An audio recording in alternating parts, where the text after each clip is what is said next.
Today's headline is They Ate Like Wolves. The Red Sea's famished passengers landed at Ellis Island. The subheadline says, Pitiable Tales of Suffering. Food, water, and accommodations were lacking on the steamer, but there was more than an abundance of filth. The passengers were half starved and were whipped or put in irons when they made complaint.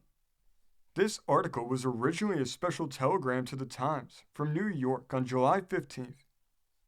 It says, the passengers from the English steamship Red Sea, which arrived from Bremen Thursday night, who have since been detained on board, were all landed at Ellis Island shortly after noon today.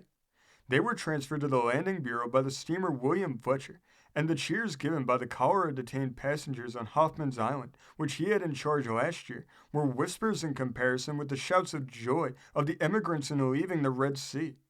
All well they might be, if the stories of cruelty practiced on the passengers as told by themselves are true or half-true. Commissioner Center himself seems to have had his sympathy exercised in their favor, for last night he sent a quantity of wholesome food on board. How it was disposed of is best told in his own words. The poor starved Russians glutted down the food with the ferocity of a wolf disposing of its quarry. Terrible suffering.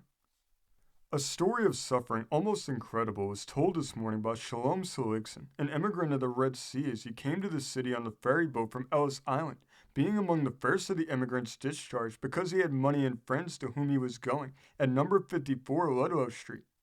Seligson's story had to be translated, but his manner in telling it showed that he told the truth. He frequently broke out in indignation as he recalled the facts. He said he had paid 84 rubles, $63 for his passage, and that he had expected at least second cabin accommodations. Instead of that, he received the worst steerage fare. Many had similarly paid and were similarly deluded, he said. As to food, he declared that the immigrants were simply starved.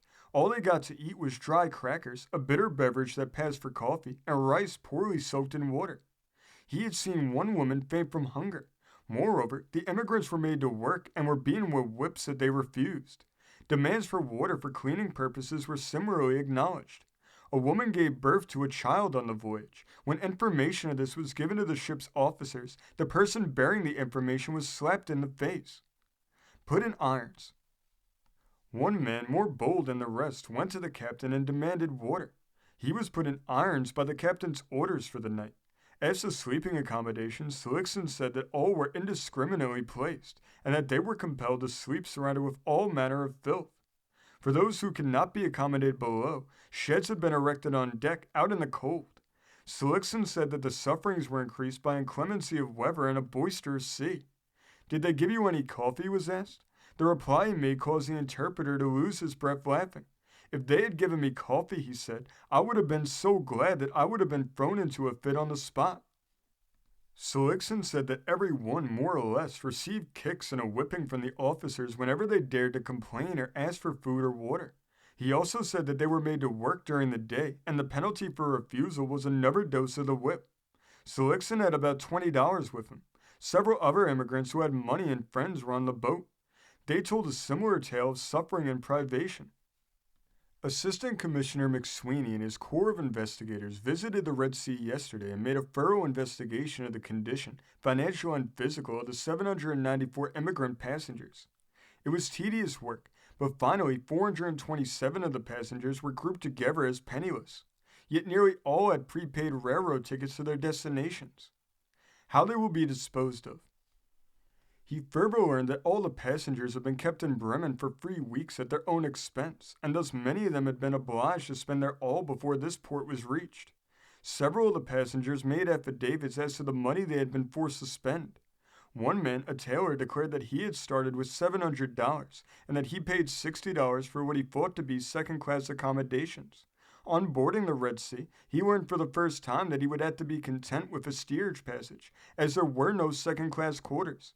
He therefore paid $60 for what others got for from $21 to $27.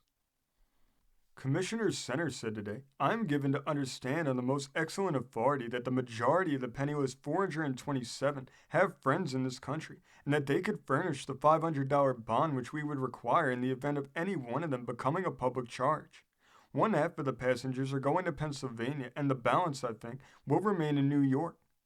When asked what he thought of the whole matter, he said, It is simply a business venture on the part of the agents of the Red Sea, and the truth in a nutshell is the regular steamship companies were outbid in Bremen.